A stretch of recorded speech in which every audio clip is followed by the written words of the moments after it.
here. So, you know, one concept that I hear about in life, and a lot of people seem to be trying to get it, is revenge. You know, they want to get back at somebody for something they did, you know, something they told them. You know, he made fun of my girlfriend, he made fun of, you know, my weight, or whatever you want to say.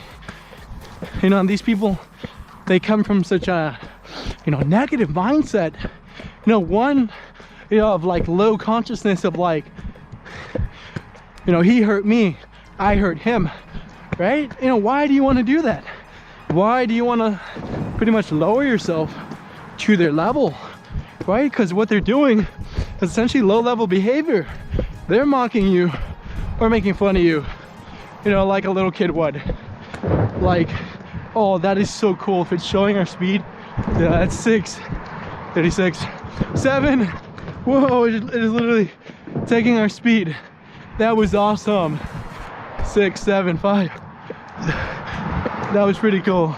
All right, so yeah, so we were talking about like these people, right, that mock you, that make fun of you, that try to lower you, you know, in their eyes, you know, by pretty much like trying to put everything you're doing, whatever activity you're taking part in, you know, whether it may be, you know, working late hours, you know, into the night. I had that when I was a kid, or I wouldn't really say kid, I would say like teenager in high school, and I wanted to study for the SAT, and oftentimes that studying would cut into my lunchtime and times, you know, where people would look at as breaks, and I would be sitting in a hallway with a book, with a SAT prep book, and going through the questions and studying them. And believe it or not, I had people come up to me and ask me, why are you doing this? You know, who needs? Why are you studying so much? You know, you're supposed to be out eating with us, you know, relaxing, having fun. You know, why are you putting yourself through that? And, you know, what you could say is that, like, you know, it's for a reason, right? It's to get a better SAT score, to get into a better college, right? But those people, they don't see it like that. You know, they don't see it from that higher consciousness, that higher level of thinking, you know, that mindset of thinking of months and years ahead. Because, you know, what I realized at the time was like my behaviors, my actions, what I did within that short period of time, you know, that was towards the end of my high school career, you know, would have a huge impact on the rest of my life. The schools that I got into, the amount of scholarship money that I got, because that would have an effect on where, you know, I go for my education, the people that I meet, you know, how much finances would I have to spend on that education. So what they made me realize was not to stop and succumb to what they were doing, as badly as they begged me to go up and eat lunch with them. I was content with my little protein bars that I brought with me, my little peanut butter and jelly sandwiches that I made from home, that I ate within a minute. And I, you know, simply didn't have time, you know, to sit down for an hour and eat, you know, and talk. You know, I'd hate to say nonsense, but I didn't think it was the most productive thing for me to be doing at that time. And, you know, it's not to say that it was bad, but it helped me. Because when I took that SAT again, I got a better score. And my opportunities for college opened up. You know, I had more prospects. And, you know, had I not put in those hours of studying and dealt with that, you know, influence and shut it down, I wouldn't have probably got into the things that I'm in today, or have the outcomes that I did come out with. And you know, it's not to say that, you know, these people's story were the worst, you know, of course it's not, but you know, they didn't understand, you know, what I wanted. You know, I understood, you know, myself and my needs, what I had to do, you know, because if I let, you know, them have an influence on me and control what I'm doing, I, like I just said, you know, lose the power of my own decisions and controlling the outcome of my life, you know, because it's your life in the end. You know, you die alone, you know, in your coffin, right? You know, whatever you may believe, you know, it's you in this life. You have yourself, you know, to hold accountable for your actions. You can't blame others. You can't let others dictate who you are and what you do. So, you know, bad example, or I wouldn't really say bad, but like a more gruesome example would be like someone makes fun of you, right? You're out in the club and a drunk guy comes up to you, starts making fun of your girl, right? Calling her ugly or, you know, weird, or trying to hit on her. And your instinct might be to get all defensive and hurt and angry at them and want to fight them, you know, which probably has its place if you're defending yourself. But if that person comes at you swinging, God forbid, right, you got to put your hands up and you got to defend yourself. But if it's just words, really, like, how low can you get if you succumb to that and let them, you know, let those words have an influence on you? Because there's a saying that, you know, I heard as a kid, you know, it goes, sticks and stones may break my bones, but words will never hurt me. And that resonates because those words essentially have no effect except the one that you give them, right?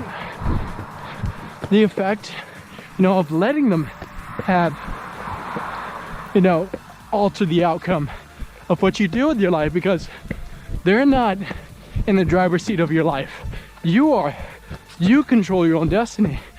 So, you know, when they come at you with that negative or lower value energy, why go down with them and meet them at that lower level? Because you know, you're probably aware of it, you know, at least I like to think of it, you know, I like to think of myself as a high value person, as someone that wants the best out of life, that wants the best for others, that's out trying to help others, not hurt others, you know, make a difference on the world, a positive one, not a negative one, because that's low value. You don't want to be like that, because that person mocking you and making fun of you and stirring you up and trying you, right, is a term for that.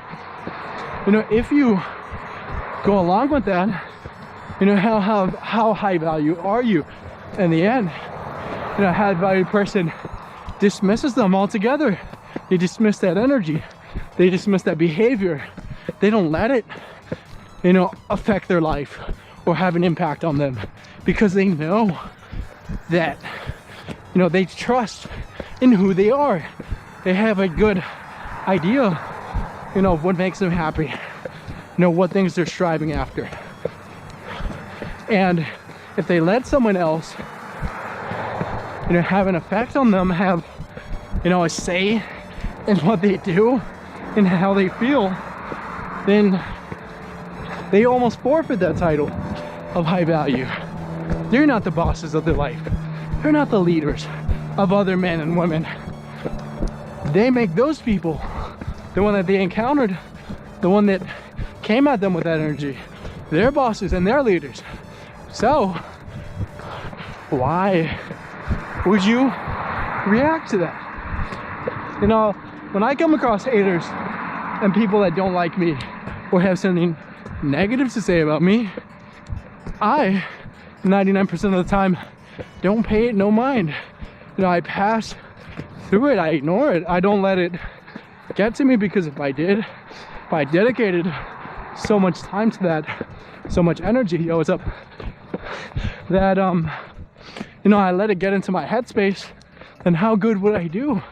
You know, how would I be able to chase these dreams that I want to chase and do the things that I want to do? You know, if there's other people standing in my way telling me what to do and having an effect on my actions, and if they have an effect on my actions, they're having an effect on my outcomes, and they're pretty much steering my life out of direction that I feel it needs to go the right way for me. Because, you know, as selfish as that may sound, you want the best for you. You're supposed to, because it's your life in the end. It's no one else's, it's yours. So, you know, it's not to say that you want to, you know, give to others and put a smile on people's faces and make their days better, but you gotta worry about yourself first. You gotta realize that if you're not in control of your life, you know that you probably should change your actions and focus more on what you're doing. So let's see. So yeah, man, don't let those people, you know, get to your head. And I'll tell you this, you know, as someone who's started, you know, training in mixed martial arts and fighting. Now, I wouldn't really say mixed MMA yet because I'm just focusing on the basis of kickboxing, right? You know, I'm learning the idea of what it is to know how to fight. You know, I'm learning that skill. And contrary to what a lot of people would think, is those people that actually learn to fight and have the ability to pretty much kick the behind of almost everyone they come across with, those people are going to be the last ones that want to enter into a fight. You know, those people with that deadly weapon known as their fists and their legs, those people are the last ones, you know, in a bar fight, trying to, you know, make fun of people, bully them, and hurt them. Because in a sense it makes them wise, and it makes them understand, you know, that there's other people that come from this lower consciousness of not understanding who they are and trying to pick fights with people, you know, when they don't even know how to fight themselves, when they could probably lose those fights. So as I come, you know, to grasp that, you know, fighting knowledge, whatever you call it, you know, it's helped me, you know, understand and gain a respect, you know, for the people that know how to fight, that know this stuff, because they are some pretty scary dudes, and they, believe it or not, aren't going out to your bar, nightclub, or whatever looking to pick fights with people and use literally everything they've learned to hurt others. You know, a lot of them tend to be the most positive and supporting and caring individuals, don't get me wrong, but they still have that weapon, right? They have those fists of fury, or, you know, just destructive leg kicks, you name it, they can kill you, but they don't, right? So you want to be that high value guy or girl that's able to interact with normal, seemingly low value people, right? You don't want to belittle them, you don't want to make fun of them, right? You want to be able to interact with them and have an understanding, you know, of what it is to be on both sides, and ultimately have that weapon, that high valueness, and not use that for the worst.